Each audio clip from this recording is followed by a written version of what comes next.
오늘의 주요 뉴스입니다. 일본의 오염수 2차 방류에 대해 우리 시민단체들은 다핵종 제거 설비 알프스가 완벽하지 못하다며 규탄 시위를 펼쳤습니다. 중국은 관영 매체를 통해 일본이 이웃 국가와 자국민을 신경 쓰지 않고 불량 국가처럼 행동하고 있다고 강하게 비판했습니다.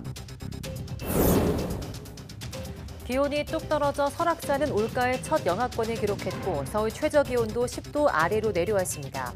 찬 공기의 남하로 인해 태풍 고이누는 우리나라 쪽으로 북상하지 않고 서쪽으로 비켜가게 됐습니다. 초미세 반도체 입자인 양자점, 퀀텀 도트를 연구한 과학자 3명이 올해 노벨 화학상을 차지했습니다. 그런데 노벨위원회가 발표 4시간여 전에 실수로 수상자 명단을 이메일로 배포하면서 초유의 수상자 사전 유출 사태가 벌어졌습니다. 가을철을 맞아 산비탈에서 버섯을 채취하다 추락해 숨지는 사례가 잇따르고 있습니다. 특히 야생버섯 가운데는 먹을 수 없는 버섯이 많은데 국내 서식 버섯 가운데 식용은 23%도 안 된다고 농업진흥청이 밝혔습니다. 기후변화와 병충해 등으로 꿀벌 폐사가 잇따르면서 꿀벌을 대신해 수분을 매개할 곤충 개발이 활발합니다. 실내 사육이 가능한 뒤형벌 개발과 함께 스마트 실내 사육시설과 인공지능 딥러닝 기술 연구도 한창입니다.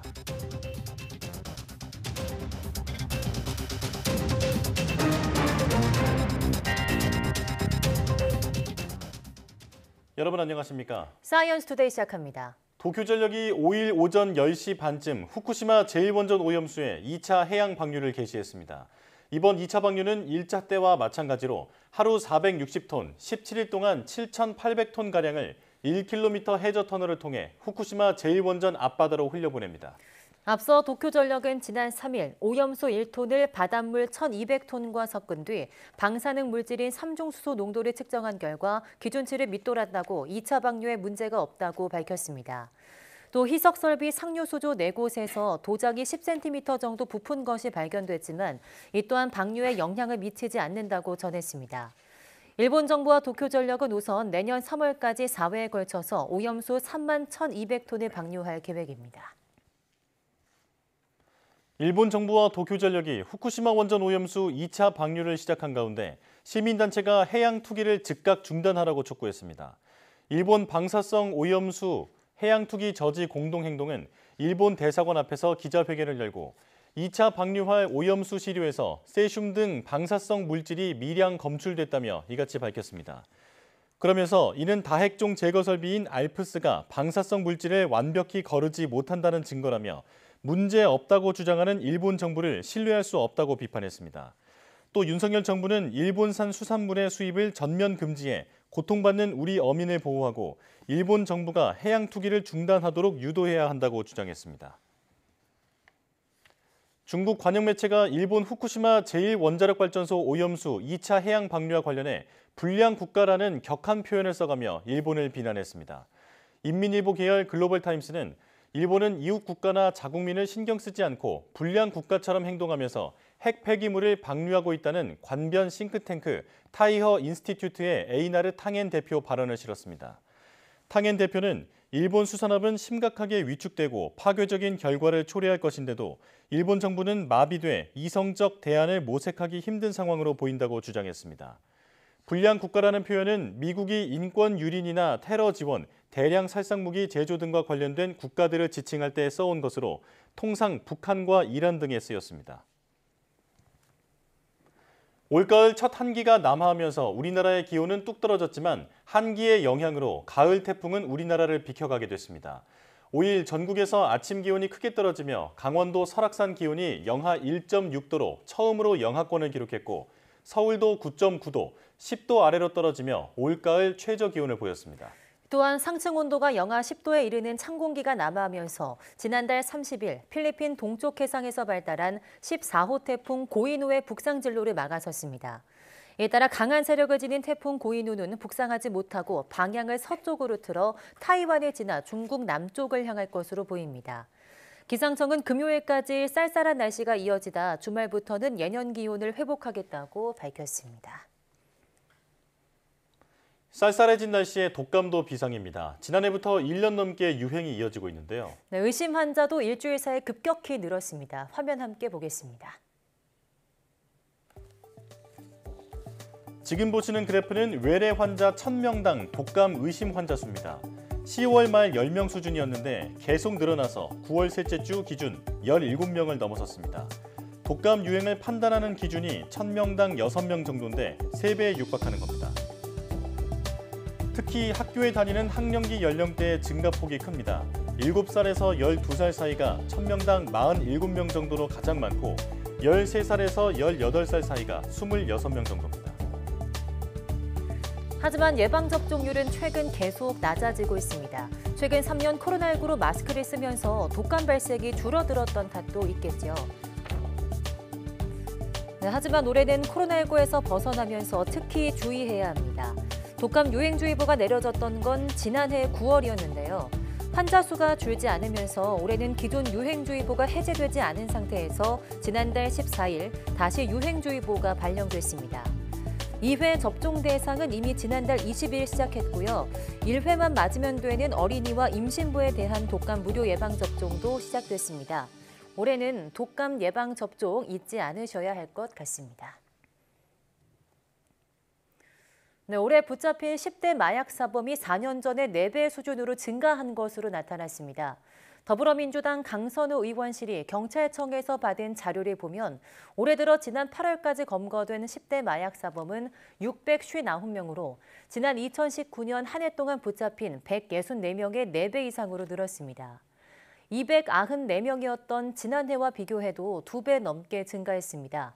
경찰의 단속이 연말까지 이어질 것을 고려하면 올해 전체 10대 마약 사범 규모는 더 늘어날 것으로 보입니다. 10대 마약 사범이 급증한 원인으로는 10대 사이에서 일부 마약이 식욕 억제제로 쓰이고 SNS를 통한 마약 유통 시장이 활성화해 접근성이 높아진 것 등이 지적됩니다. 이런 가운데 전체 마약 사범도 4년 전 1,411명에서 올해 8월까지 12,700명으로 20% 이상 증가했습니다.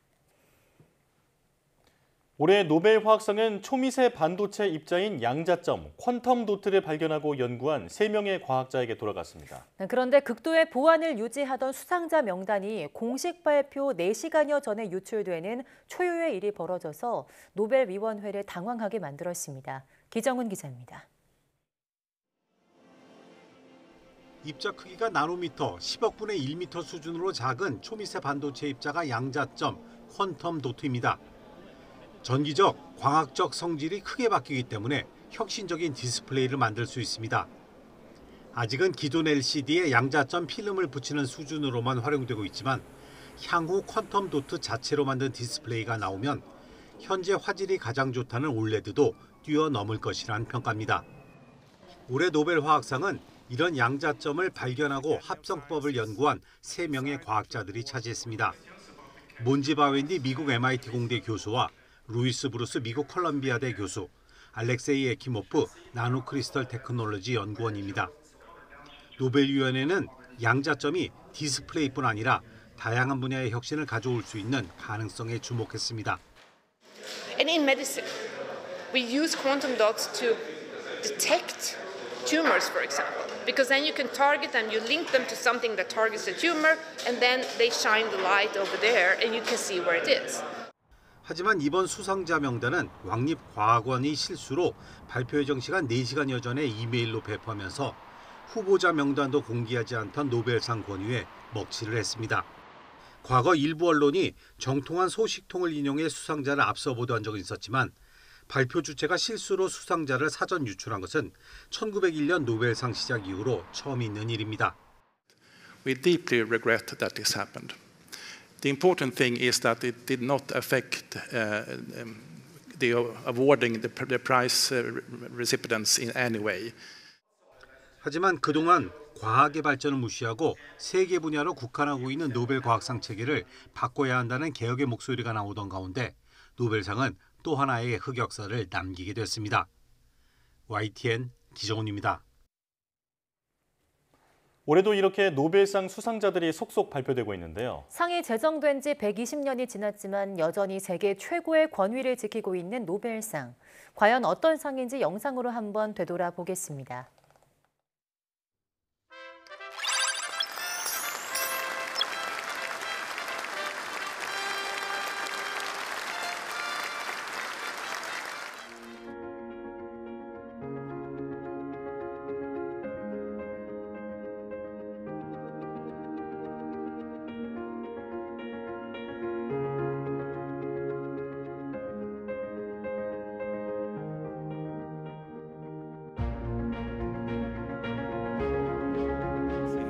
Sciences in memory of Alfred Nobel 2022 to Ben Bernanke, the Brookings Institution, Washington, D.C., USA.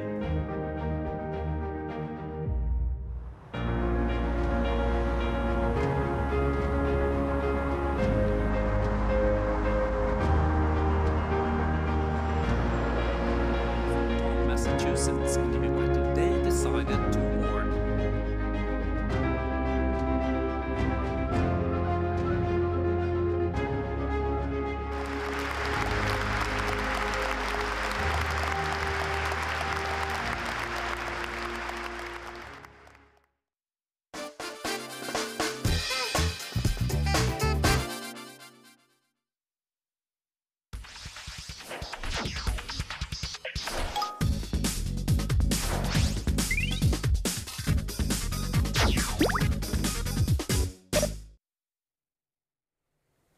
에어컨부터 반도체, 원자력 발전소까지 우리 삶에 깊숙이 관여돼 있지만 전문가가 아니라면 그 과학 원리를 알기는 쉽지 않은데요. 저기 잠깐만요. 오늘은 뛰어난 영상미와 이해하기 쉬운 설명으로 이러한 과학 원리를 전문 교육 자료보다 더 알기 쉽게 전달하는 유튜브 채널 브르드 3D 운영자 전필국 씨를 만나보겠습니다.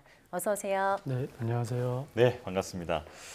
저를 포함해서 정말 많은 분들이 이 브르드 3D의 운영자가 누구이냐 정말 궁금해 했었는데요. 오늘이 얼굴을 처음으로 공개하는 자리라고 들었습니다. 네. 자, 우선 사이언스 투데이 시청자에게 간단하게 자기소개부터 해주실까요? 네, 안녕하세요. 브로드 3D 채널을 운영하고 있는 전필국이라고 합니다. 저는 컴퓨터 그래픽을 이용해서 영상 만드는 일을 하고 있고요. 현재는 프리랜서로 일하면서 다양한 영상을 만들고 있고 유튜브 채널도 운영하고 있습니다. 네, 저도 어떤 분이실지 굉장히 궁금했는데요. 그동안 이렇게 목소리로만 소통을 하시다가 직접 방송에 출연을 결심하신 계기가 있을까요? 네, 먼저 저희 앵커님이 제 채널의 구독자라고 하셔서 맞아요. 네. 거기에 많이 흔들렸고요. 제가 좀 내성적인 성격이고 말을 유창하게 하지 못하다 보니까 이런 방송에 나와서 말도 못하고 실수만 하면 어떡하나 그런 걱정이 앞서서 좀 망설였는데 저희 소속사 대표님이 남들은 평생 한 번도 경험해보지 못할 일인데 그래도 한번 나가보면 어떻겠냐고 그렇게 조언을 해주셔서 그 말에 용기를 내서 나오게 됐습니다. 네, 정말 잘 나와주셨습니다. 네. 자, 이제 본격적으로 이야기를 나눠볼 텐데요. 브르드 3D라는 채널명이 무슨 뜻인지 또 어떤 콘텐츠를 제공하고 있는 채널인지 소개해 주실까요? 채널의 공식적인 이름은 BRD3D이고요. 뜻을 물어보셨는데 사실 민망하게도 정말 아무렇게나 손이 가는 대로 적은 이름이에요. 네. 채널 이름에는 별다른 뜻이 없고요. 제가 3D로 영상을 만들다 보니까 그냥 뒤에 3D를 붙였을 뿐이고요. 네. 그래서 이름 짓는데 한 10초 정도밖에 걸리지 않았던 것 같아요. 가끔은 좀 이름을 멋있게 지을 걸 그랬나 후회도 되긴 하는데 그래도 채널의 이름보다는 컨텐츠의 퀄리티가 훨씬 더 중요하다고 생각을 했기 때문에 사실 이름은 별로 중요하게 생각하지 않고 있습니다. 브로드 3D는 일반인들에게 다소 어렵게 느껴질 수 있는 어떤 전문 기술과 공학적인 부분들을 조금 더 알기 쉽게 컴퓨터 그래픽을 이용해서 흥미롭게 표현하고자 하는 채널이라고 이해하시면 될 것 같습니다. 네. 또 댓글을 보거나 또 제가 생각하기에도 그래픽이나 뭐 내용 설명 같은 것들이 뭐 교육 자료들보다 더 훌륭하다 이런 생각이 들었는데요. 일전에는 어떤 일을 하셨을까요? 예전에는 그냥 평범하게 직장 생활을 했었어요. 오랫동안 영상 제작 회사를 다니면서 컴퓨터 그래픽으로 영상 만드는 일을 했었고 그때 경험이 지금 유튜브 영상을 만드는데 많은 도움이 되는 것 같습니다. 네. 자, 그렇다면 유튜브를 시작하신 계기가 궁금한데 또 하필 공학 콘텐츠를 선택하게 된 이유도 궁금합니다. 유튜브를 하기 전에는 제가 서울에서 직장 생활을 했었는데 저희 아내 회사가 부산으로 이전을 하게 되었어요. 그래서 저도 회사를 그만두고 이제 부산으로 이사를 갔는데 부산에서는 제 경력을 살려서 일할 곳을 찾기가 좀 쉽지 않았고 무엇보다 저희 아이들이 너무 어리기 때문에 육아를 병행하면서 돈을 벌 만한 일이 유튜브가 가장 적당하다고 생각이 되어서 이제 시작을 하게 됐고요. 그리고 공학 콘텐츠는 처음부터 목표로 했던 건 아닌데 경력을 살려서 몇 개 영상을 만들었는데 시청자분들이 제 채널을 점점 공학 채널로 인식하는 경향이 강해진다는 걸 느꼈어요. 아, 예. 그래서 공학 위주의 콘텐츠를 전문으로 만들게 됐고요.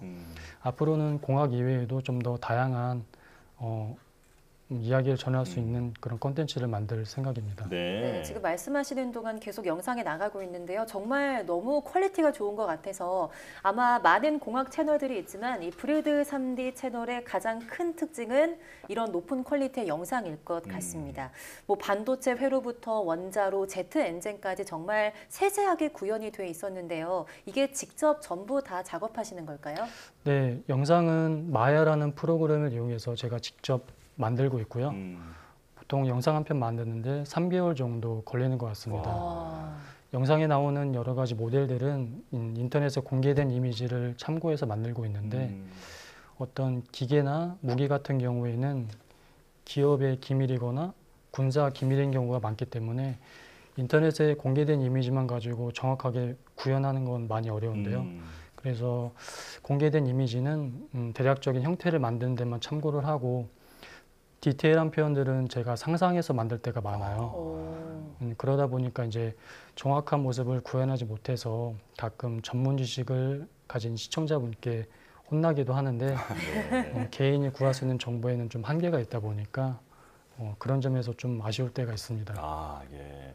자, 그래픽뿐 아니라 내용도 정말 훌륭한데 그 전문가들조차 감탄하더라고요. 이 주제는 어떻게 선정하고 또 내용은 어떻게 채우시는지도 궁금합니다.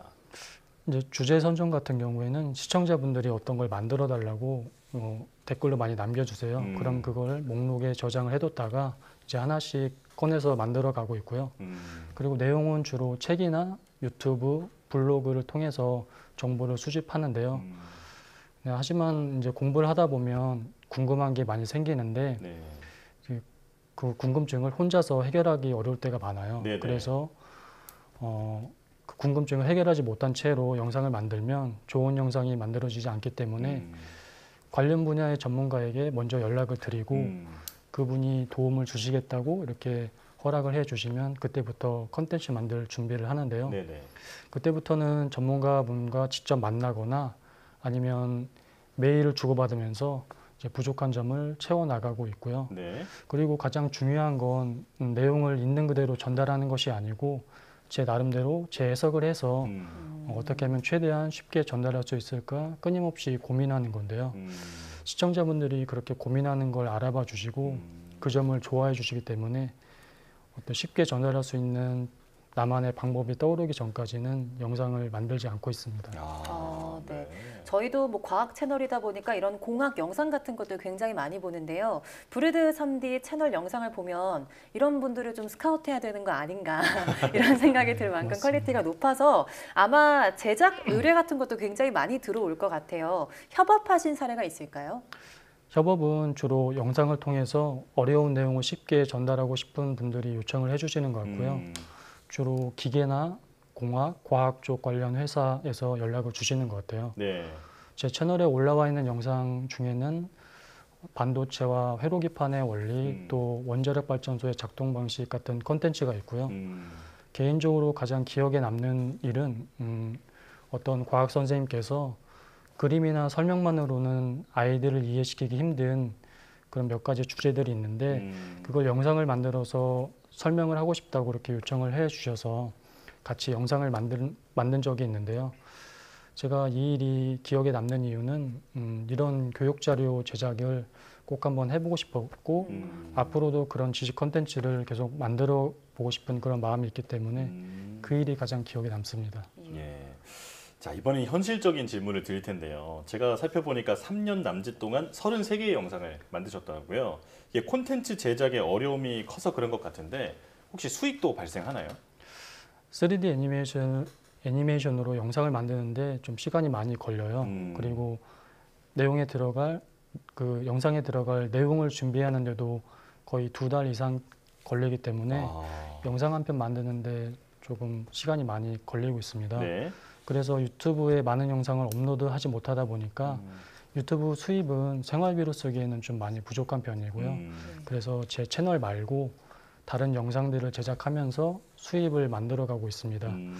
그래도 유튜브를 통해서 나를 알릴 수 있고 또 유튜브에 업로드한 영상을 보시고 영상 제작 의뢰가 들어오기 때문에 유튜브 영상도 항상 최선을 다해서 만들려고 노력하고 있습니다. 아, 예. 네, 준비 기간도 굉장히 길고 품도 많이 들어가는 작업이지만 이 댓글들을 보면 감사하다 이런 반응이 굉장히 많은 것 같아요. 이럴 때마다 좀 보람이 느껴지실 것 같은데요. 어떠세요? 사실 유튜브 채널 운영하면서 너무 힘들었기 때문에 몇 번이나 포기하고 싶었는데요. 그렇게 칭찬해 주시는 분들 댓글 보면서 항상 힘을 얻었고 그분들 덕분에 채널을 계속 유지할 수 있었던 것 같아요. 아마 감사하다는 뜻은 내 궁금증을 해결해줘서 고맙다는 의미가 아닐까 생각이 되는데요. 어떤 누군가 궁금한 거를 이렇게 명확히 설명해주면은 속이 시원해지고 또 뭔가를 깨우치는 그런 짜릿한 기분이 느껴질 때가 있어서 아마 네. 그런 의미에서 고맙다라고 이렇게 표현해 주시는 게 아닐까 생각이 되고 그리고 이걸 공짜로 봐도 되나 하는 댓글을 보면 돈을 주고라도 꼭 보고 싶은 컨텐츠를 만들어야겠다고 그렇게 다짐을 하게 됩니다. 네네. 그러기 위해서 지금에 안주하지 않고 항상 더 좋은 컨텐츠를 만들려고 노력하고 있습니다. 네. 자, 그럼 이제 시간이 많이 지나가서요. 마지막으로 브르드 3D의 목표에 대해서 좀 간략하게 알려주실까요? 네. 지식의 저주라는 말이 있습니다. 어떤 분야의 지식을 알고 나면 그걸 몰랐을 때의 심정을 이해하지 못한다는 의미인데요. 유튜브 제작을 하기 위해서 관련 분야의 책을 읽을 때가 많은데 책의 서문에는 분명히 초보자를 위해서 알기 쉽게 적었다고 이렇게 적혀 있는데 막상 읽어보면 너무 어려워서 무슨 말인지 모를 때가 정말 많아요. 네. 그래서 전문가들이 일상적으로 사용하는 용어는 처음 듣는 사람에게는 굉장히 생소하고 어렵게 느껴질 수 있거든요. 네. 그렇죠. 그래서 저는 이런 지식의 저주 때문에 일반인과 전문가 사이에는 어떤 지식의 큰 간극이 있다고 느껴지고 그래서 저는 전문 지식을 다루면서도 누구나 알기 쉽게 설명하는 그런 콘텐츠를 만들어서 일반인과 전문가 사이에 있는 그 간극을 채워나가고 싶습니다. 아, 예. 네, 지금도 계속 갭을 채워나가고 계신 것 같은데요. 앞으로도 좋은 콘텐츠 계속해서 부탁드리겠습니다. 유튜브 채널 브르드 3D 운영자 전필국 씨와 함께했습니다. 고맙습니다. 네, 고맙습니다.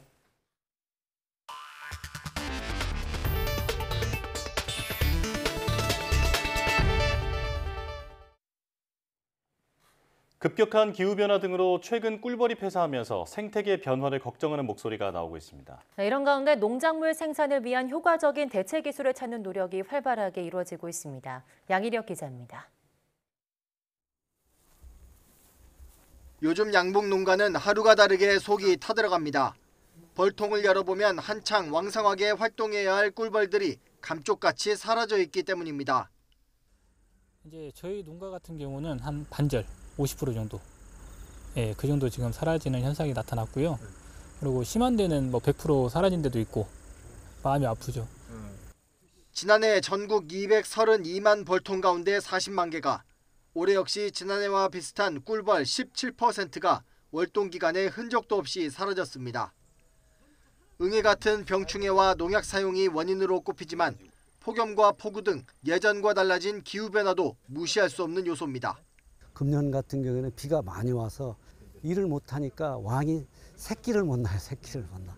그리고 너무 덥고 속상한 거야. 말로 말할 수 없죠. 꿀벌은 꿀 생산뿐 아니라 작물이 열매를 맺도록 수분을 돕는 역할도 중요합니다. 꿀벌이 사라지면 작물 생산량도 떨어지게 돼 6차 대멸종이 올 수 있다는 경고도 뒤따릅니다. 온난화에 대응하기 위해 저온시설 등 연구가 진행 중이지만 상용화까지는 아직 갈 길이 멉니다.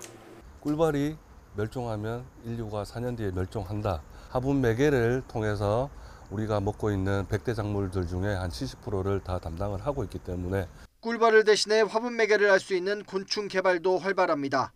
뒤형벌은 실내 사육이 가능해 급격한 기온 변화나 병충해에 효과적인 자원으로 꼽힙니다. 사육장 내부에는 실시간으로 온도와 습도 그리고 조도 등을 확인할 수 있는 시설이 갖춰져 있습니다.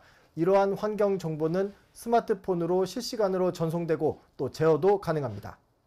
스마트 실내 사육 시설 개발을 위해 딥러닝 같은 인공지능 기술 연구도 한창입니다. 이런 벌들의 모양이라든지 형태, 움직임 등을 학습을 시켜가지고 이것들을 실제로 사람이 보지 않고 기계가 판단을 해서 이런 문제가 있다.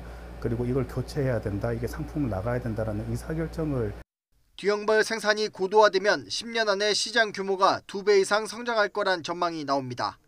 YTN 양일혁입니다. 가을이 되면 등산하거나 버섯을 따거나 하는 이유로 산에 오르시는 분들이 많은데요. 버섯을 따던 등산객이 추락사하는 일이 또 있었습니다. 김민성 기자입니다. 전북 무주군 야산입니다. 지인과 함께 버섯을 캐던 60대 남성이 15m 아래로 추락했습니다. 이 남성은 심정지 상태로 발견돼 병원으로 갔지만 끝내 숨졌습니다. 이쪽이 상간이 버섯이 많이 난다고 소문이 나갖고 예. 네, 많이 와요. 외부 사람들이. 그렇죠. 버섯이 뭐가 많이 나요, 거기가 요즘에?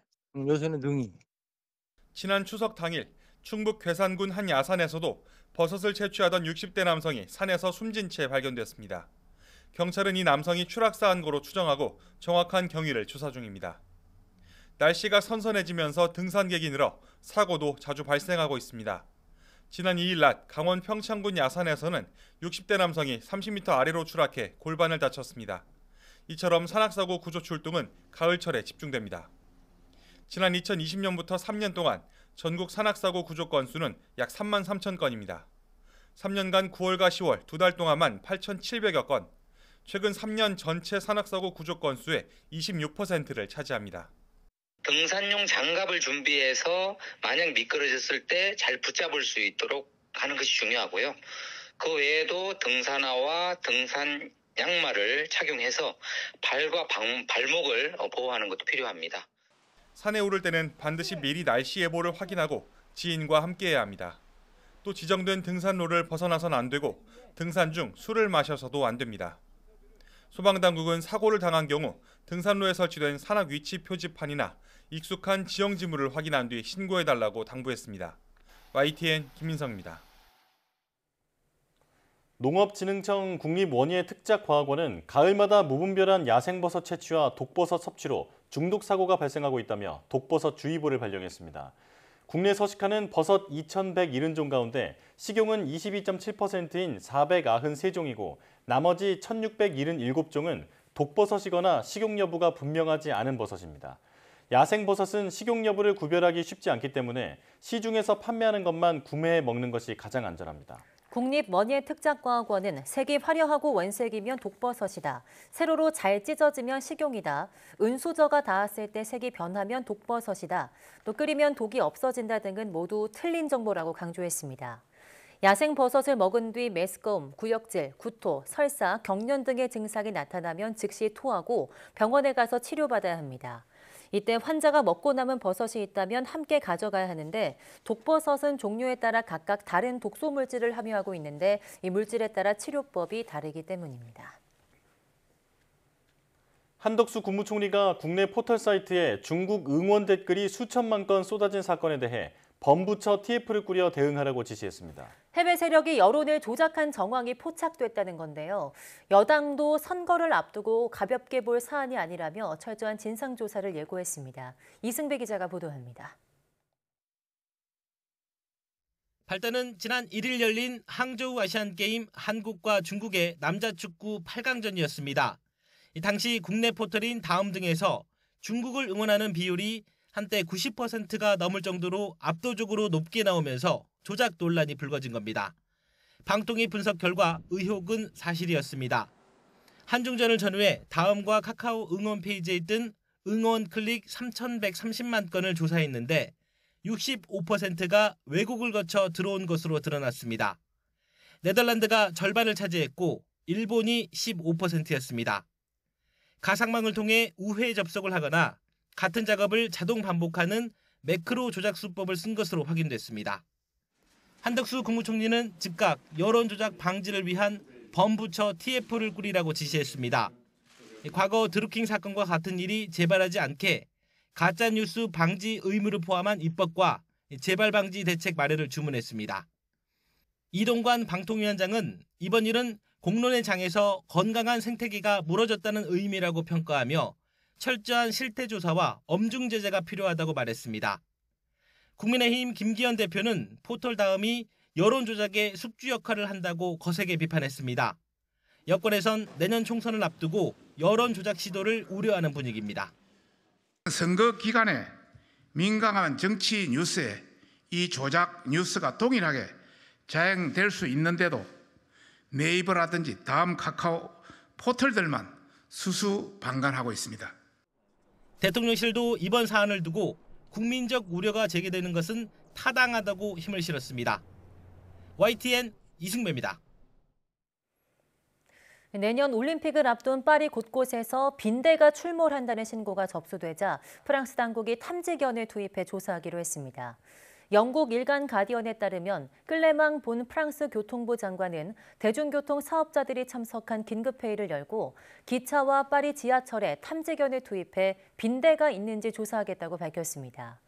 또 모든 대중교통 사업자가 전반적인 방역 절차를 강화할 것이며 당국은 3개월마다 빈대 신고와 확인된 감염 사례를 공개할 예정이라고 말했습니다.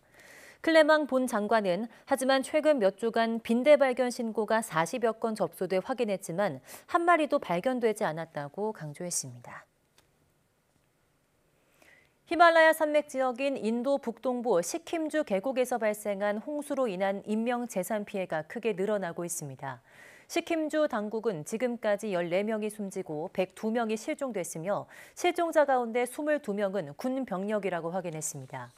또 사망 실종자 외에 26명이 다쳤고 관광객 3천여 명도 발이 묶였다고 밝혔습니다.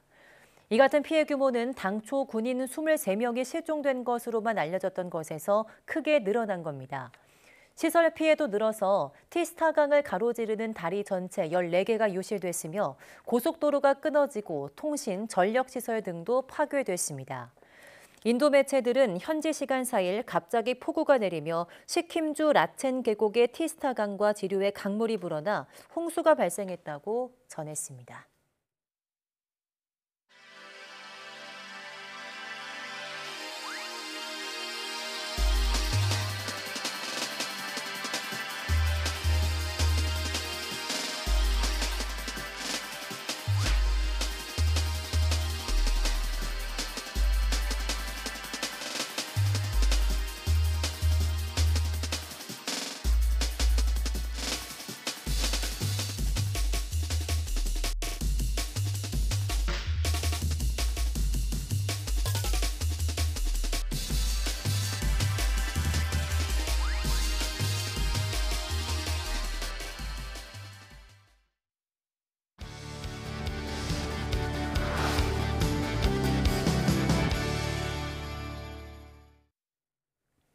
도심 구석구석 시민의 발이 되어주는 지하철. 그런데 이 지하철 내부에 미세먼지가 많다면 승객들의 건강에 좋지 않겠죠.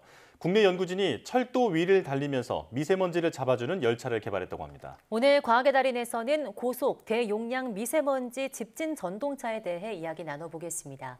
한국철도기술연구원 박덕신 교통환경연구실장 나오셨습니다. 어서 오세요. 안녕하세요. 네, 나와주셔서 고맙습니다. 자, 우선 지하철에 미세먼지가 왜 발생하는지 그 원인부터 알려주시죠. 네, 지하철은 승강장, 대합실, 터널로 구성된 복잡한 지하 공간입니다. 네. 무거운 전동차가 지하철 터널 내부를 운행하면서 바퀴와 레일을 마찰하고 전동차에 전기를 공급하는 과정에서 금속끼리 부딪혀서 크기가 작은 미세먼지가 많이 발생합니다.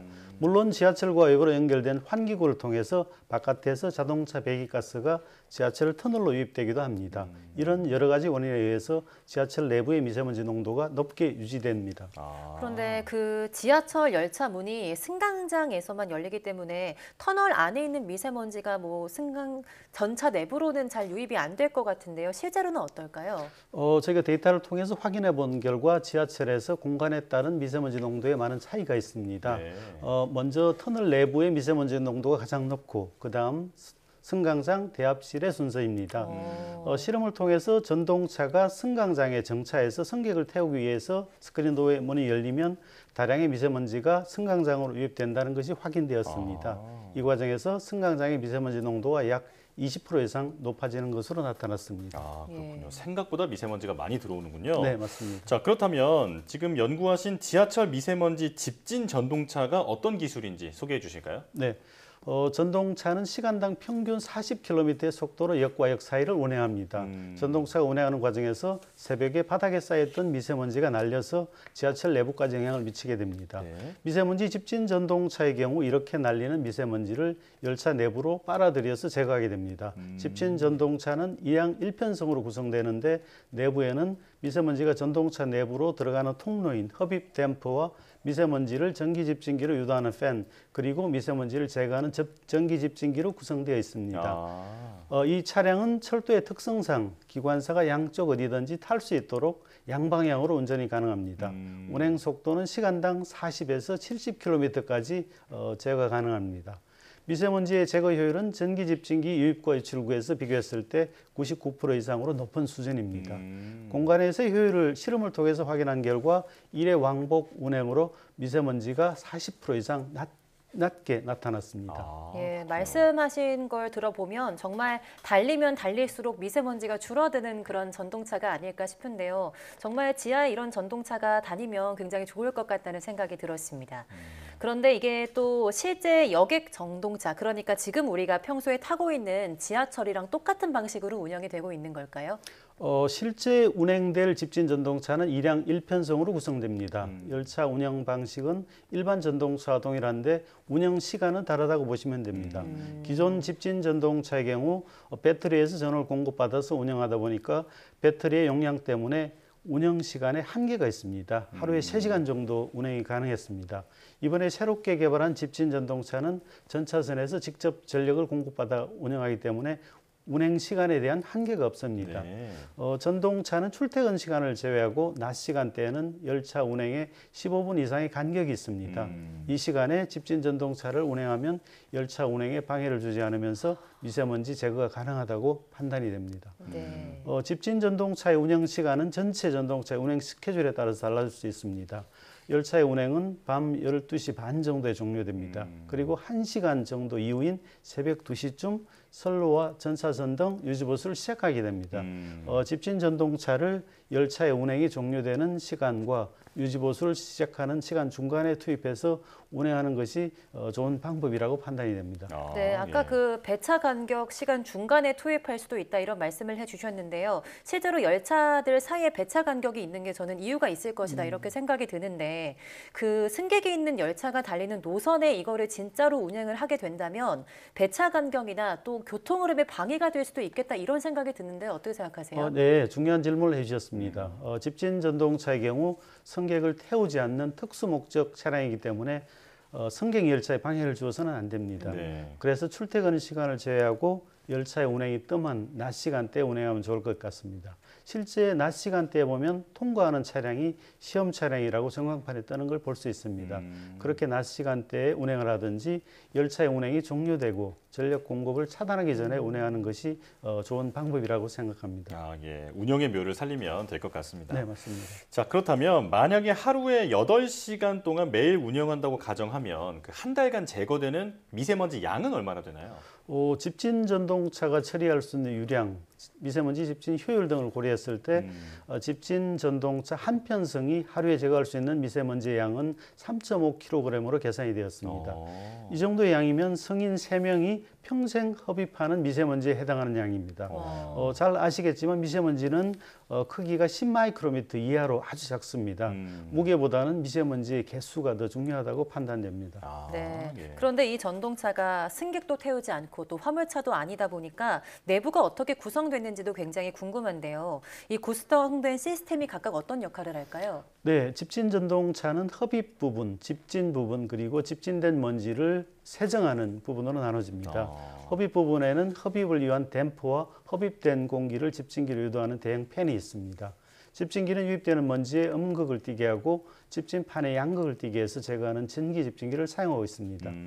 집진판에 붙은 미세먼지는 집진 전동차가 차량 기지로 들어오면 고압에 물을 뿌려서 씻어내는 자동 세정 방식을 채택하고 있습니다. 고압으로 세정함으로 물의 소모량이 적고 사용된 물은 필터로 이물질을 제거해서 다시 사용합니다. 모든 가정이 자동 방식이므로 별도의 유지보수 인력이 필요하지 않다고 봅니다. 아, 예. 자, 그러면 미세먼지뿐 아니라 초미세먼지도 99% 정도 이렇게 제거할 수 있다라고 제가 들었는데 이게 실험 결과가 나온 건가요? 네, 맞습니다.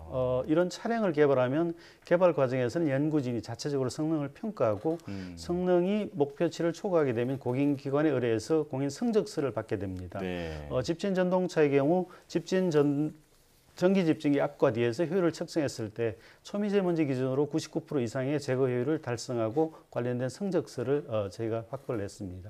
네, 또 앞서 말씀하신 대로 이 먼지가 가장 많은 곳이 또 터널이잖아요. 그래서 집진 전동차를 개발함으로써 근본적인 목적이 터널에 있는 미세먼지를 제거하는 것일 것 같은데요. 그런데 이 터널에 있는 먼지가 객실로 어떻게까지 들어오게 되는 걸까요? 네, 지하철 터널을 운행하는 전동차는 완전히 밀폐가 되지 않습니다. 전동차가 운행하는 과정에서 터널 내부의 미세먼지가 창문 틈이나 공조장치, 객실과 객실의 연결 부위를 통해서 내부로 유입됩니다. 터널 내부의 미세먼지를 줄여야만 이렇게 유입되는 미세먼지 양을 줄일 수가 있습니다. 물론 이렇게 높아진 미세먼지를 제거하기 위해서 전동차 객실에도 미세먼지를 줄일 수 있는 객실용 공기청정기를 설치해서 사용하고 있지만 근본적으로는 터널의 미세먼지 농도를 줄여야만 합니다. 네. 자, 지금은 이제 이 집진 전동차가 달리면서 미세먼지를 정말로 제거하는 기술을 설명 듣고 있는데 사실 언뜻 들었을 때는 그 내부에 있는 공기청정기를 더 많이 늘리거나 성능을 강화하면 더 편한 방법이 아닌가 이런 생각이 드는데 이게 그 두 가지 방법을 비교해 봤을 때 경제적 효과는 어떤 게 더 클까요? 집진 전동차를 일반 공기청정기와 단순히 비교하는 것은 사실 무리가 있다고 봅니다. 그렇지만 시청자분들이 이해를 쉽게 하기 위해서 처리 유량으로 경제적 효과를 비교해 봤습니다.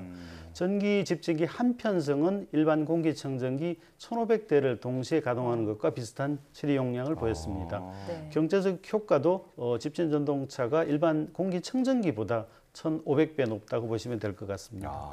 네. 상용화가 되면 굉장히 좋을 것 같은데요. 이게 지금 상용화 과정을 본다면 어떤 단계에 있고 또 언제쯤 시행이 될 수 있을까요?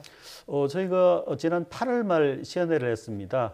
그리고 철도공사에서 실무자분들을 모시고 다시 기술 설명회를 개최했습니다. 가능한 많은 분들이 이렇게 좋은 전기 집진 전동차에 대해서 관심을 가져주셨으면 합니다. 현재 국토부에서도 저희 집진 전동차에 대해서 긍정적으로 평가하고 계십니다. 아마 올해 예산에 편성해서 몇 년 내로 상용하지 않을까 생각됩니다. 예. 국가철도공단에서도 집진 전동차가 필요하다는 데 인식을 같이 하고 도입을 위해서 같이 작업을 진행하고 있습니다. 이 차량은 지하철 양방향 집진기 제작업체인 주식회사 리트과 공동으로 개발했습니다. 물론 한국철도기술연구원에서 관련된 특허를 보유하고 있기 때문에 10월 중에 주식회사 리트과 기술 이전 절차를 마무리할 계획입니다. 4년 동안 어려운 과정을 겪으면서 집진 전동차를 개발했습니다. 우여곡절 끝에 개발한 집진 전동차가 빠른 시일 내에 상용화되어서 지하철 미세먼지 문제를 해결하는 데 기여했으면 합니다. 감사합니다. 아, 예. 지하철이 안전하고 편리할 뿐 아니라 지금 공기질까지 더 좋아지면 더 많은 분들이 이용하게 되지 않을까 싶은데요. 앞으로가 기대가 됩니다. 자, 한국철도기술연구원 박덕신 교통환경연구실장과 함께했습니다. 고맙습니다. 감사합니다.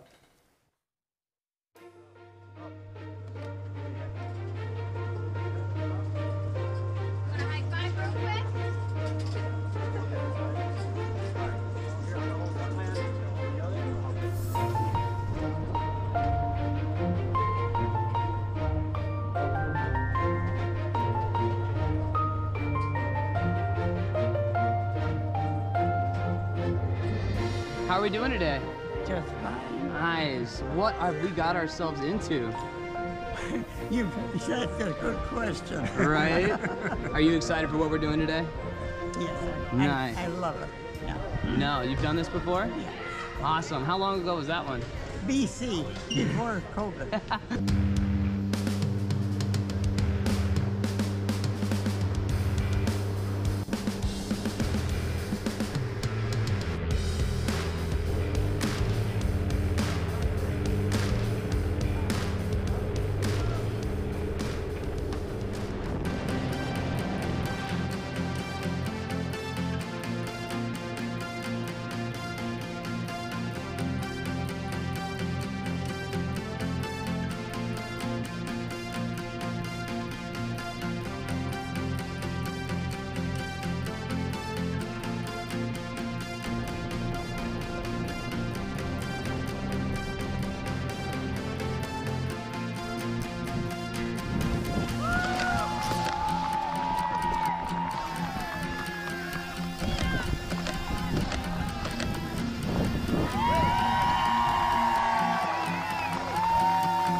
Dorothy.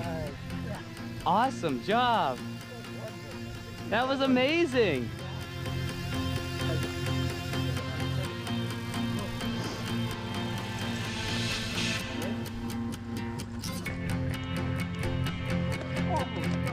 Back on ground. Safe and sound. That was amazing.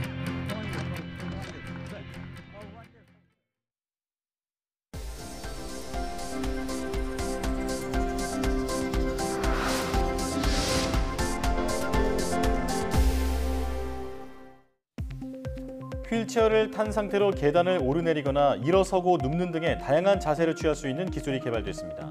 한국기계연구원은 휠체어 하단부에 계단 모서리와 디딤판을 동시에 지지하는 구조의 리을자 형상 바퀴를 장착해 미끄러짐 없이 계단을 오르내릴 수 있는 휠체어 기술을 개발했다고 밝혔습니다. 또 여기에 평행사변형 구조의 기구를 적용해 휠체어에 탑승한 사람이 몸을 일으키거나 기울이는 등 다양한 자세를 취할 수 있도록 했다고 덧붙였습니다. 연구팀은 이번 기술이 기존 휠체어의 설계를 크게 변경하지 않고도 적용할 수 있다고 설명했습니다. 마치 사람 손처럼 사물을 움켜쥐어 크기와 단단한 정도를 파악하고 적절한 힘으로 쥐는 로봇 그리퍼가 개발됐습니다. 한국전자통신연구원 애트리 연구진은 감지 대상과 정극사의 간격을 미세하게 감지해 굽힘 범위와 민감도, 압력 등을 정교하게 조절하는 촉각 센서를 개발하고 이를 집적한 그리퍼 로봇을 개발했다고 밝혔습니다. 또 개발된 로봇이 다양한 물성의 토마토 11종을 98.78%의 정확도로 구분해서 토마토의 숙성도까지 선별할 수 있었다고 설명했습니다. 국내 유일의 종자 분야 산업 박람회인 2023 국제 종자 박람회가 5일부터 7일까지 전북 김제시 민간 육종 연구단지에서 열립니다. 올해로 7회째를 맞은 종자 박람회의 주제는 종자에서 시작되는 미래인데 종자, 농약, 비료 등을 다루는 기업 64곳과 농진청과 농진원 등 25개 기관이 참여해 새로 개발한 품종과 제품을 선보입니다. 박람회장에 마련된 품종 전시장에서는 각 업체가 개발한 배추, 무, 양배추, 화훼류 등 334개 품종과 농촌진흥청 등에서 개발한 155개 품종을 볼 수 있습니다. 다도해 해상국립공원 조도지구 전복 양식장 3곳이 환경 측면에서 지속가능한 수산물 국제인증을 받았습니다. 지속가능한 양식관리위원회 ASC 인증은 세계 자연기금과 네덜란드 지속가능한 무역이 해양자원 남획과 과밀한 양식으로 인한 해양 오염을 막기 위해서 지난 2010년 만들었습니다. ASC 인증을 받기 위해선 오랜 심사를 받아야 하고 큰 비용이 들지만 이 인증을 받은 양식장 수산물만 사용하거나 인증을 받았다는 사실을 별도로 표기하는 경우가 늘어나면서 필수가 돼가고 있습니다.